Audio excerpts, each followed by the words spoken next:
All right, welcome everyone. We're Semblance of Sanity. I'm Caleb. I'm Jacob. And we're here for My Hero Academia, Season 5, Episode 20. All right, Shigaraki's been experimented on with the Doctor from the very beginning of the show. Yeah, from the very beginning of the show. And this is something that goes beyond just experimentation. He's going to be the crystallization of all the Nomu research.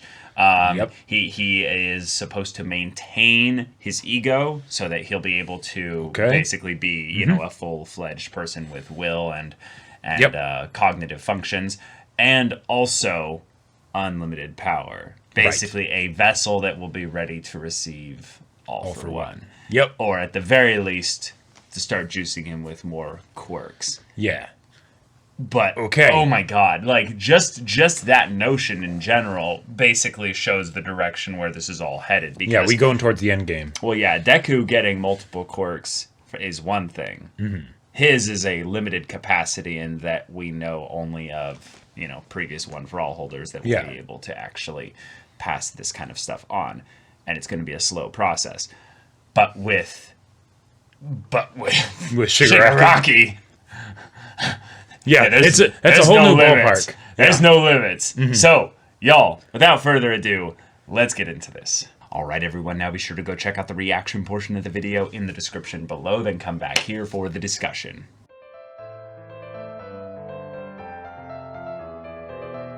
My Villain Academia. Okay. All right. That's a fun twist surprise there. Okay. And I love the effect of, like, the words being, like dissolving and stuff as if it was like from Shigaraki's quirk and whatnot. Yeah, and it is basically a Shigaraki story thus far.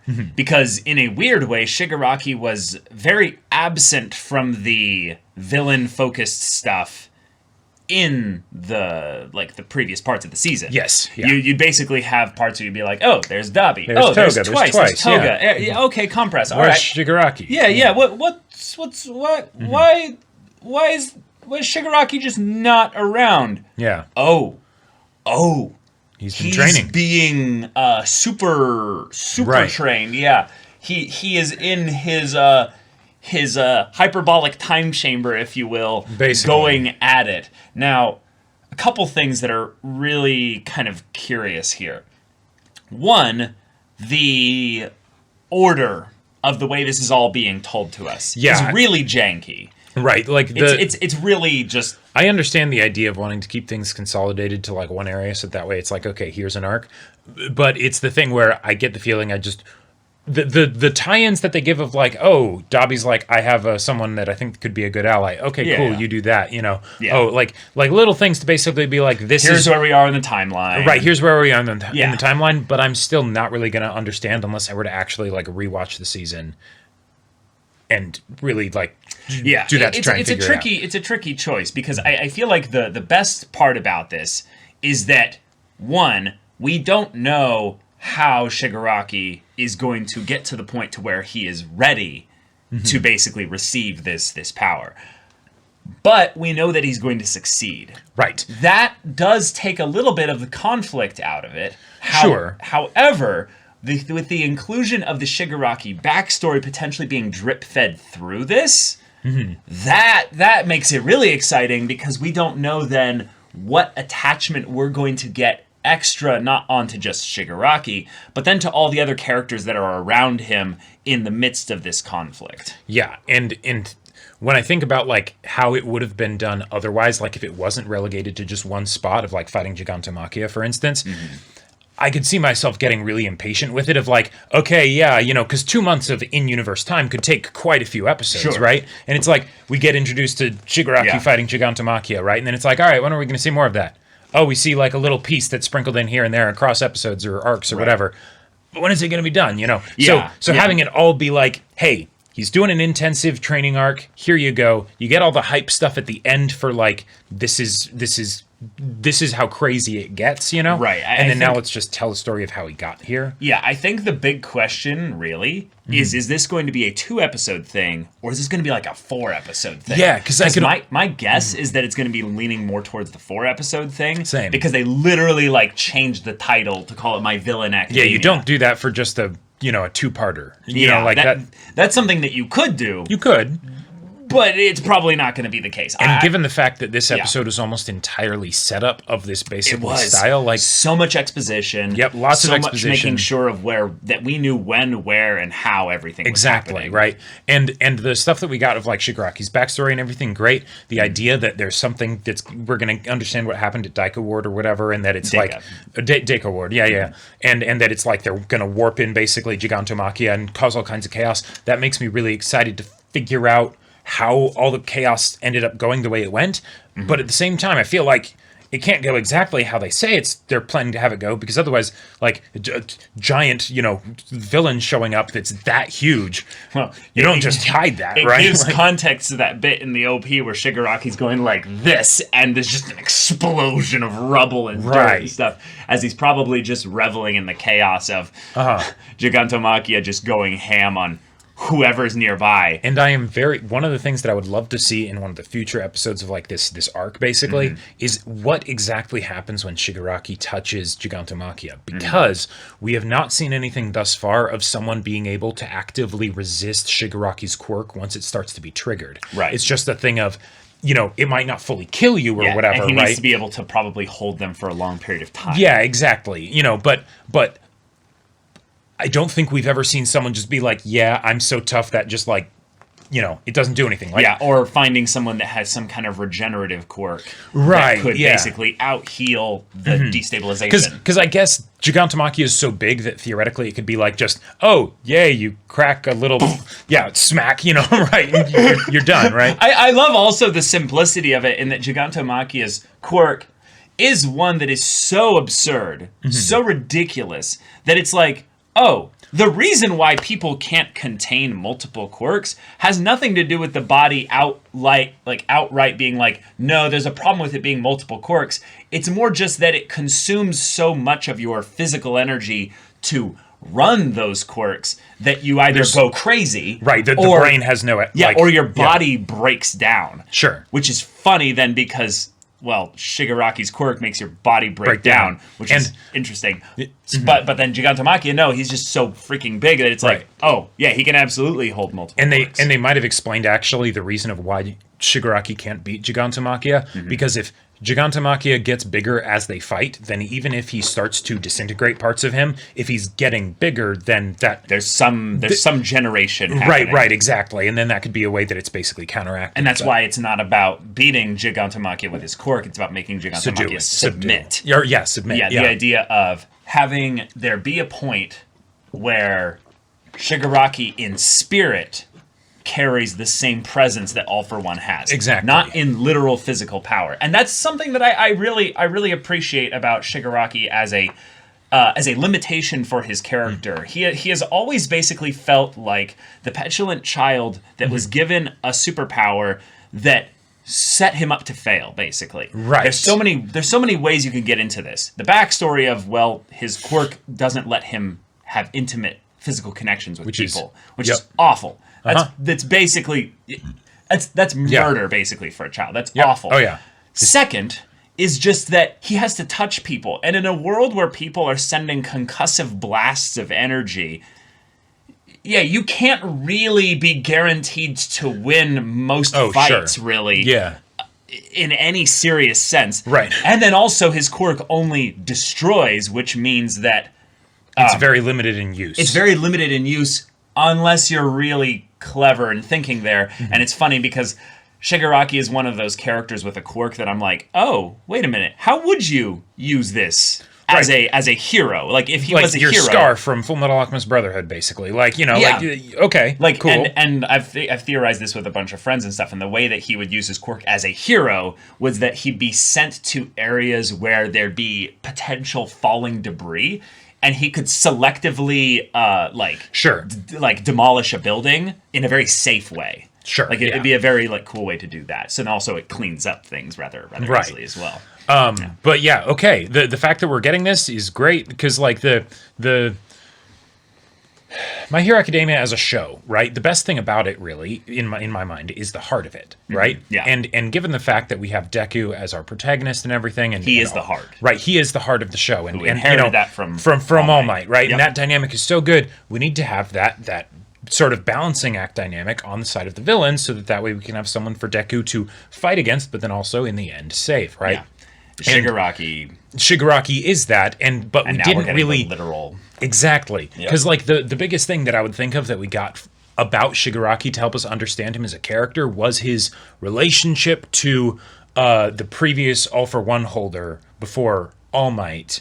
Back in season 3. You mean the previous One for All holder? Yeah, I always get those mixed up. Yeah. That he was basically her grandchild. Her grandson. Yeah. Like that's like, oh, okay, cool. But that doesn't necessarily tell us anything about Shigaraki as like an individual person. More of like why All for One maybe wanted him, right? You know. Yeah. It's if anything, it's a way to spite All Might in that you can save, or it's spite whoever the One for All user is, but you can basically say you are such a great hero. But you couldn't even save someone that was close to you. Right. And this person that was close to you should have been basically given, at least some attention. Yep. But no, for some reason, things went horribly wrong. Right. And now we know some of the details regarding it. 1, Shigaraki killed his family. Yep. We don't know if he intended to. Probably if it was not. just one horrific nightmare day where he touched his mom and she dissolved, and then he panics, Daddy, what is it, son? And then, Now, what we do know is that the hands, which we had theorized what the hands were, and that they might have been more like symbols at the point where we were, that was where our theories were. Yeah, we thought they were more symbolic. Now we know that they're literally the physical remains that he has of his family. And we know that at least one of them is his father's. And he puts that hand specifically over his face. Right. Which, there's all kinds of things you can go with Yeah. And that maybe his father saw what had been done and then just tried to cover his son's face. He's like, it's okay. Yeah, you don't have to cry. You don't have to cry.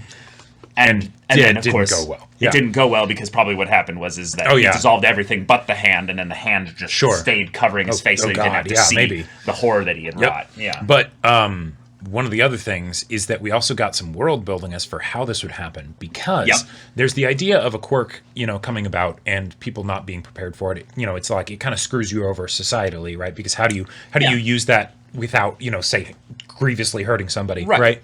But also the idea that a quirk can come up that doesn't necessarily have any relation to the quirks of the parents. But it could be, still just something that came from generations past. It's a recessive gene from, 10 generations or whatever. Totally makes sense that would happen every once in a while. And then randomly it just sort of pops up, and people have no grid for how to deal with it. Right, because they just didn't have practice for it. And that's basically a doubling down on the idea that people can fall through the cracks, right? Which is ironic considering that it's Shigaraki and his quirk and everything. That's a great societal problem that we as a real world haven't figured out. Yeah. No. Right. So as for and that's a great way to take the kind of like the older style of like what superhero stories were about of beating the bad guys that came a lot from like that World War type thing and turning it into a more modern like what's the real heroic thing, right? Which is sacrificing yourself. Right. True sacrifice, right? And that it doesn't have to be about defeating some bad guy, but helping someone who really needs help. And so this just even more so makes Shigaraki be that true like flagship of that, the one that's impossible to save but must be saved. Right, exactly. And then to make it even worse, that specifically someone saw that he might be like that and preyed upon it. And there was something that All for One said that let me bring up that line. really stood out to me of him being like, people have been telling you like, or people have been doing nothing, waiting and saying a hero will do something, right? Like a hero will sooner or later. A hero will. What a horrible thing, right? That's what they all thought as they pretended not to see you. What that basically tells me, because we don't know what the exact like context is for that, right? Of exactly what the details were, but what that communicates to me is that either while the things were happening and his quirk was manifesting and causing all these problems, people were saying a hero will take care of this, or after his family has all been killed, right? Oh, a hero will take care of this. Yeah. Right? Because this kid's a villain, or how does that work? Or this kid's on the street, a hero will take care of that, right? Yeah. A hero will help this kid on the street. And like it basically brings it back to the song from season 4 of you can be a hero too, but it's also the thing of if you won't be a hero, then who will, right? You know, you can always say that someone else will, but that if everyone says that, then nothing happens, right? Nothing happens, yeah. Tomorrow never comes, right? So you know, what are you gonna do, right? And All For One, well, he did something, you know, when no one else would. And now here we are. And he even gives him the hands as like a, just in case this kid wasn't completely mentally broken, I'm going to now basically throw him into a pit of writhing snakes of his trauma. Yeah. And he's going to love me for it. That will seal, I would say, the final like lock on the fact that past is something that he'll never really escape from. They'll always have their hands on him. Well, he'll always have the hands on him, yeah, but I think in some ways it'll be something that he will basically be so how would I say this? This is so disgusting in a way to talk about it, but it's the idea that I think he'll be so fragmented that I can fill him in those cracks with whatever I want. Right. And I think that's basically the form of saying that he broke down Shigaraki literally in the way that makes perfect like thematic sense with his quirk. And then in some ways Shigaraki's quirk was literally turned on his own life.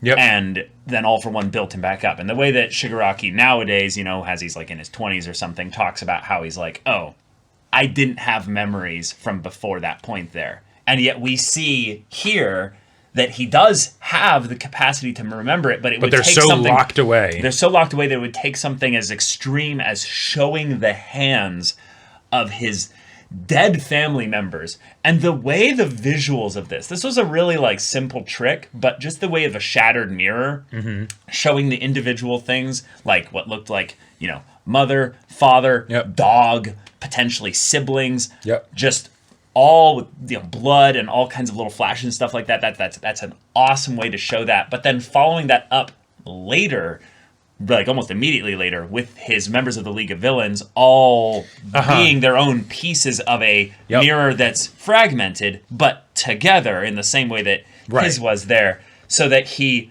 might even now have something that he could consider a family. And then his little line to Toga of, oh, I'm going to burn it all down, but I will leave room for my comrades' wishes, meaning, oh, I kind of have to care about you because you're a part of me. Right, it's the ultimate contradiction in his philosophy. And that's why I loved that when he said that to the doctor, he was like, wow, you said that with a straight face. What a child. What a child. Like, because that's what he is. That's what he still is, he's still a child that's crying for mommy and daddy and, you know, and his brothers and sisters that are, you know, dead and not even pieces, right?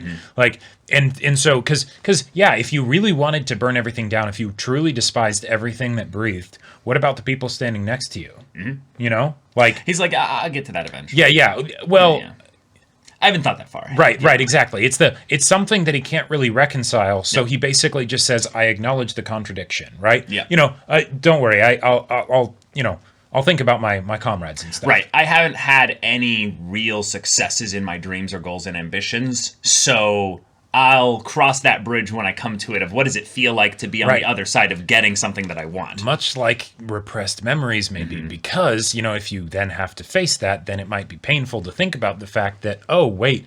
If you don't actually truly think that. You might feel like that's it, but you also know that that's not the case. Right? Well, yeah, you know, he let's be real though. He's so broken still that he doesn't really know what he knows. Well, right. I speak of a subconscious knowing, not any kind of conscious knowing. But that's an important distinction to make because one of the things about Shigaraki is that he is getting resolve. And that is a very classic shonen thing here, but I think that's what this is focusing on, is that this is our other shonen protagonist here. Right. He is the one that could have been, you know, someone that many would have called out for and been like, hero, please save me, and he would have.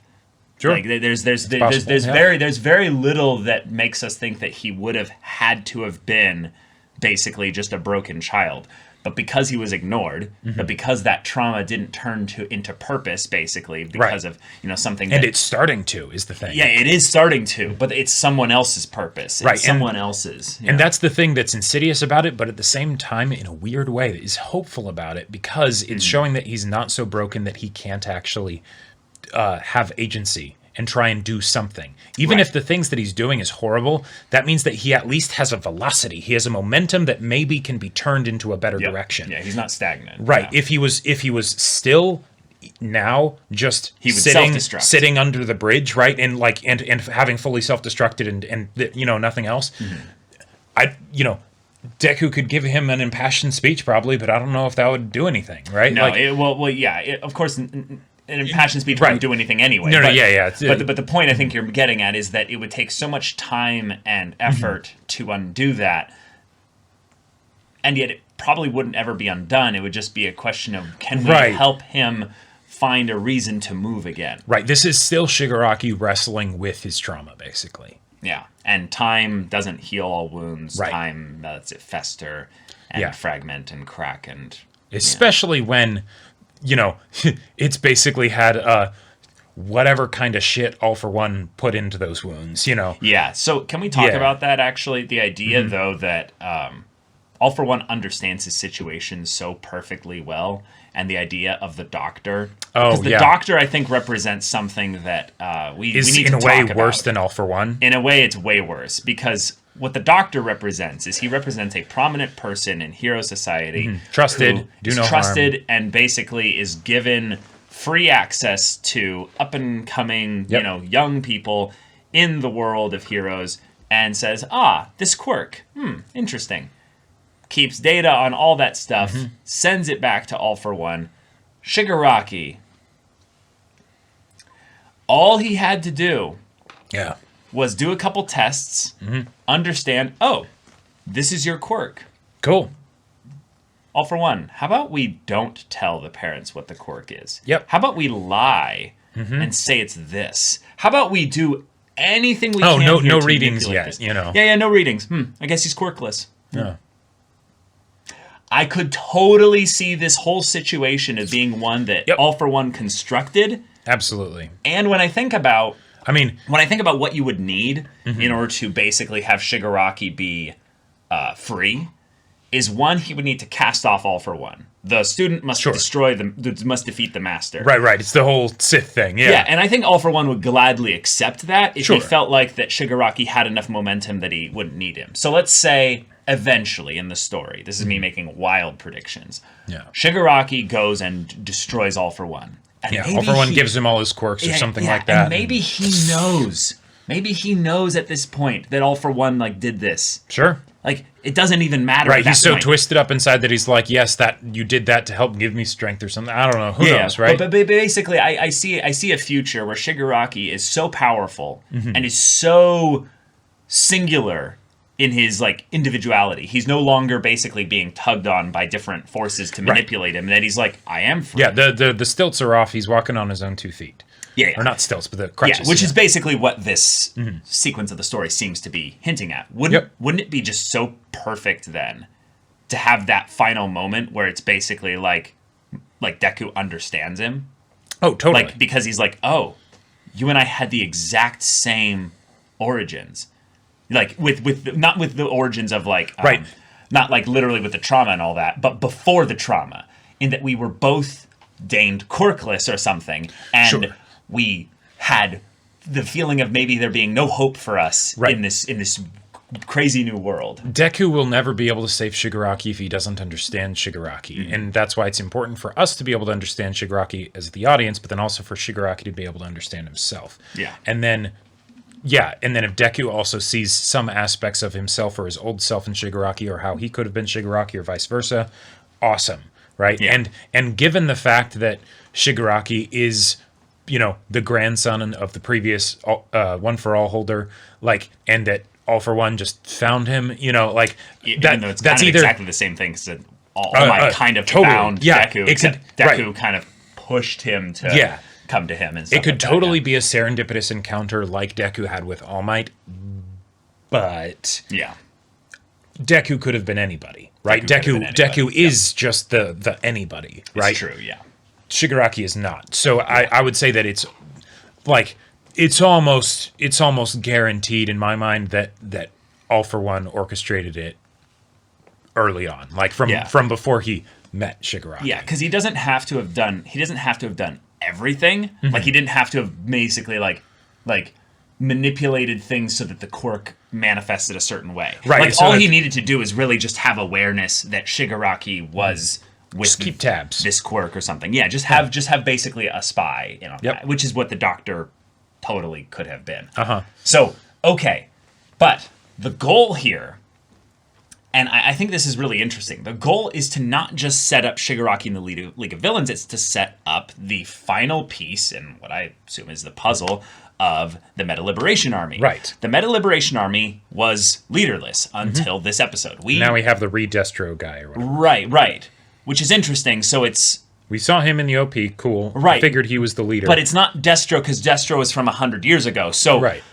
He was saying it must always be led by a Destro, so that's foreshadowing for something. Right. It felt like a parallel to me of Shigaraki needing to basically inherit the will of All For One. Mm-hmm. Re-Destro has to inherit the will of of Destro.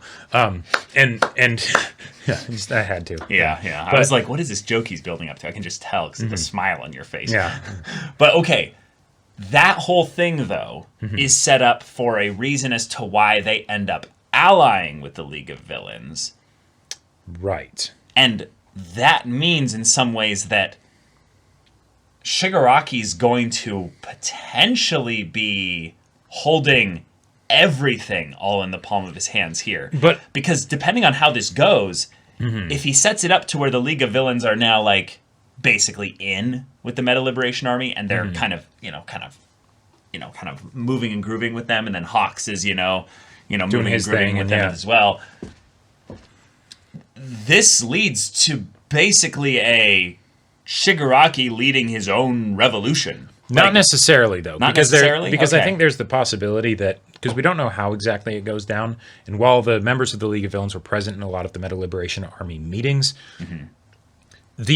the idea that you have Shigaraki of get Gigantomachia at their headquarters and then just have them wreck shit, I love it. What do you mean headquarters? Or wherever he's having them, he told City. them, Deka City yeah. to go meet him to get their guy back and all that stuff. And, Yeah, they wouldn't meet at the headquarters. well, no, right. But the point is, wreck their shit, basically, right? 116,000 people.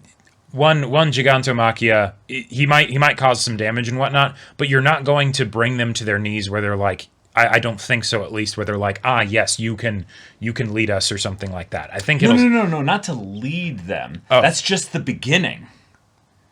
That's where they then start talking to him and treating him seriously. Right, but I think then it'd be more as like a peerage or a collab rather than like I'm buying out your organization. I'm not saying that. I'm saying that this is the beginning. Then after that, that's when things start to move towards more of a, okay. Shigaraki takes it over from the inside kind of a thing. Or just at the very least starts to guide them. Starts to use them rather than being used by them. Like, I mean, if Shigaraki can pull that off, awesome. I feel like because of just the difference in size of the organizations, that it's gonna be more like how Shigaraki treats Gigantomachia. I'll try and get him to go in a direction and then benefit from the chaos rather than actually like directly forcing them to do what he wants. Organizations are led by small groups of people. Yeah. Shigaraki is never going to see 116,000 people. No, of course not. Yeah. He's never going to see probably more than 250 of them maybe at any given time. So I'm not saying it's impossible for him to do, but I just think it's unlikely. All we really okay, let me break this down a little bit. The leader gave us pointless exposition. Just going to throw this out here. Sure. That it will always be led by a Destro. There's no reason to say that unless it's setting up the fact that there's going to be a new leader at some point. Okay. Yeah. All right. Why would you say that? Why would Yeah, you say that as if a he's line? he could just say he's Redestro and he's like I'm doing my homage copycat whatever you Yeah. know. But as far as a rule, you need to have 3 to have a rule. You know, 2 is just Yep. a coincidence. You know, And theoretically. what wonderful member of the League of Villains has the ability to duplicate not just someone like kinda, but like perfectly. If like Shigaraki annihilates the body so that it's completely gone, and then twice just or Toga. Toga. Sure, yeah, either one. Really. Toga is literally the one who could just be like, and I'm you. Yeah, that's true. I'm just saying that the quirks that the League of Villains have set up are the kinds that could topple like anyone if they were just being used properly. That is a good point. And one of the things that I've been kind of curious about. Okay, Dabi and Toga kind of got introduced as a pair in as in episode 3 of season 3. These are the 2 main new people to be added to the League of Villains. We've had some people before, and there were people that added after, of course. But Dabi and Toga are like the 2 most important ones. With poor Spinner and Compress kind of being like the B right. tier. It's like, sorry, them, you're not, you're not angsty teens, right? It doesn't work, right? Yeah. But Dabi's quirk, obviously, the ramifications and why it's in the story is very important. The Todoroki family, all of that stuff, very straightforward, right? Toga. The vampire blood-sucking thing is cool as an aesthetic, right? But as far as why she has that quirk, if all she was going to do with that quirk is pretend to be Uraraka in Fortnite, then... No. Right, like that's not what it's going to be, right? That's why people freak out about what if Twice copied Toga Deku or something, basically found someone with a quirk that was so busted, Yeah, exactly. It's the kind of things of the what if, All for One got Invisible Girl or, exactly. or something like that, right? Exactly. Yeah.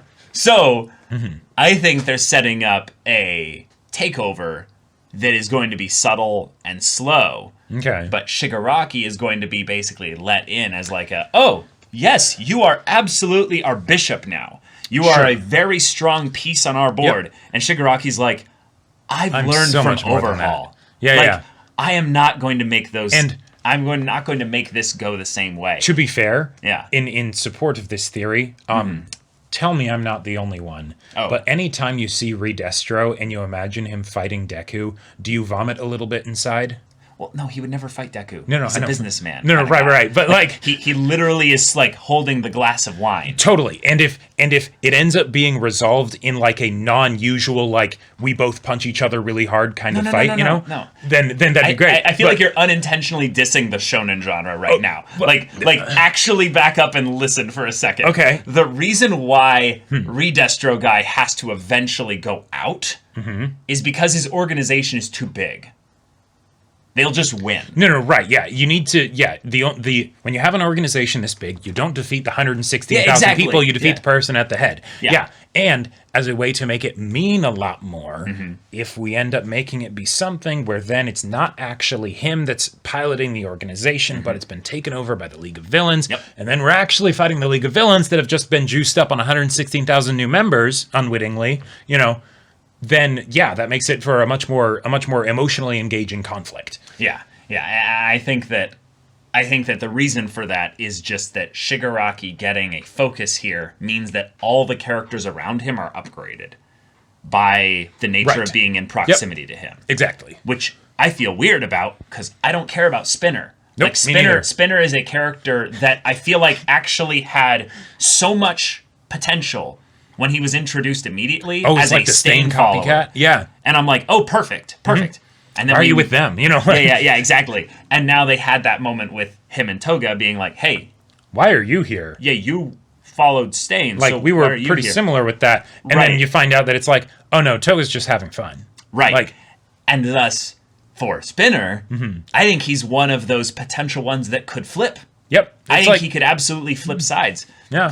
Potentially. And that would make him way more interesting of a character. Right. Yeah. But because he's in proximity to Shigaraki, who's getting his own kind of focused training arc here, that means all these other characters are going to be elevated. And we already sensed that with Dabi because, Dabi's totally not a Todoroki. No. What? What makes you think that? But then that means characters like Toga like Spinner, like Compress, and then of course the Doctor, who is just all kinds of questions about the Doctor.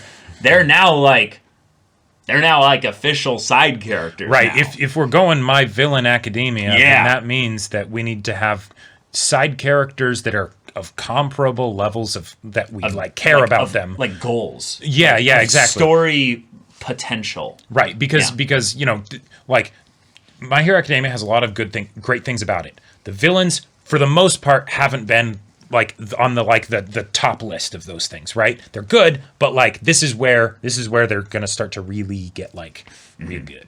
Yeah.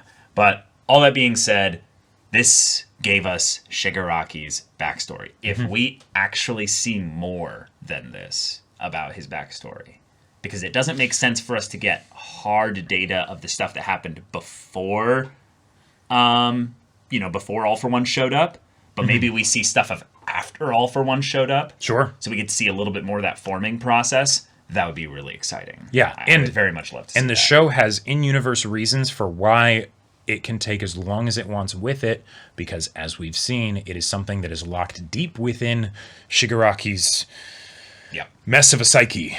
Yeah. And, okay, we are now, in some ways, covering the final flashpoint, perspective of this of this whole mess of a chaotic story that's headed towards war. Okay, all right. I gotta say, my final little piece is that I love the fact that the League of Villains feels so scrappy and weak here, and that they're in their own crew, and they're going to spend money at the shop, so that's why and then she buys a jacket, because it's yes, she's incompetent and a child, so absolutely. But also, we didn't get much funding. But we didn't get that much funding, exactly. Right. So it's we have limited resources, limited quirks. We have one guy who's in our background helping us with a teleportation quirk. Yep. Which is really cool to have confirmation of that, well, back in season 3, when all of them got warped out of there, or the Nomus got warped in. That was him. That was the Doctor. That was not All for One. And that's a really clever way to work around the whole thing of the heroes being we need to get rid of Kurogiri because League of Villains having a teleporter is a bit busted. And then it's well, hang on, All for One planned around that. Yeah, and also it's a final just reminder in a really specific way that All for One is in prison, and yet he has been around for hundreds of years. His influence is still going to be felt, even if he doesn't do anything directly. Yeah, he has minions, he has subordinates, and these people can constantly come out of the woodwork in a way that doesn't feel like a Deus Ex, whatever kind of situation where you're just introducing new powers and plot points, because they're doing a good job of tying them back to things that already existed. Right. That's something that, just makes it more palatable for us as the audience. And again, All for One was around for multiple centuries. So it's almost weird that we didn't get this stuff until now, but I guess now it just wasn't relevant. Now because it's super relevant and we're getting focus on the villain specifically. Also, really cool. Something that I really liked about this, because Twice I've always he's been one of, if not weirdly enough, my favorite of the villains. Yeah, mine too. He's just Shigaraki. He's just so much fun. And him freaking out of hey, no, we have to save our buddy. That's their contact business broker villain guy. Cool, yeah, awesome. Yeah, it feels like a D&D party that this guy got way too attached to their favorite NPC merchant. Yeah. And he's just gone. And it's we have to save him. He's and we have to. We're not going to waste spell slots and spell materials on. They're well, why? And he's I'm an outcast. And it's he's one of my only people that I actually that made me feel like I could belong. It's that's really good stuff, and it didn't need to take a long time. And the fact that then Shigaraki does the thing of something as simple as pulling his mask off to make Twice start freaking out, it shows that he understands Twice enough to know that this is something that's going to make Twice really freak out. And it's a kind of a heavy-handed way of basically saying, focus, I need to get your attention, Yeah. But I also really like the way in which they disagree about it specifically. Yeah, Togo being that. I mean, what makes you think he's still alive? We have no reason to believe he's actually alive. Yeah. I also really like the fact that the Meta Liberation Army is their own thing, and the Doctor is oh, they're still around? dang, I kind of surprised. Like, it's a thing that All for One didn't plan for specifically. Oh. In that, maybe this is a bit of an extrapolation, like maybe a bit too much, but the world before All Might was much more skewed towards corruption and darkness and stuff. Right. And, you know, when All for One was the one in power, basically. Right, exactly. So the Meta Liberation Army feels in some ways we remember stories of what it was like. They were young punks Quarks on the street, you know, when we were, you know, in charge. Yeah. Right, exactly. And the Meta Liberation Army are probably the descendants of the people of that era when that was the thing. And then they, as young people, heard the stories of what it was like to have their quirks be unregulated and free. Yep. And yes, it was probably chaotic is all get out, but they're probably also idealizing that idea of that freedom to the, we want to return it to that. So we will build slowly, surely, and then over the course of a long time. Right. Because at least most of which years, was done while All for One was still in power. So it makes sense that, like, the organization would be this big. Right, Yeah. exactly. But, okay. All right. Only 4 or 5 episodes left in the season. And I'm curious to see how many they're going to devote to My Villain Academia. That's right. So, y'all, if you want to see the next episode of potentially My Villain Academia, next week with us. I forgot. Yep, we're doing these week to week, no early access. But if you want to watch full length timer version of this reaction, go check out the link in the description below for our Patreon. You can get any level of support there gets you access to our Discord where you can chat with us and the community there about MHA as a show. There's stuff for manga people in general. And also be sure to check out our Twitch channel. We stream every weekday. The info's in the description. Yeah, so if any of that interests you, we'll see you there. But until then, we're Semblance of Sanity. I'm Caleb. I'm Jacob. And we'll see you all next time.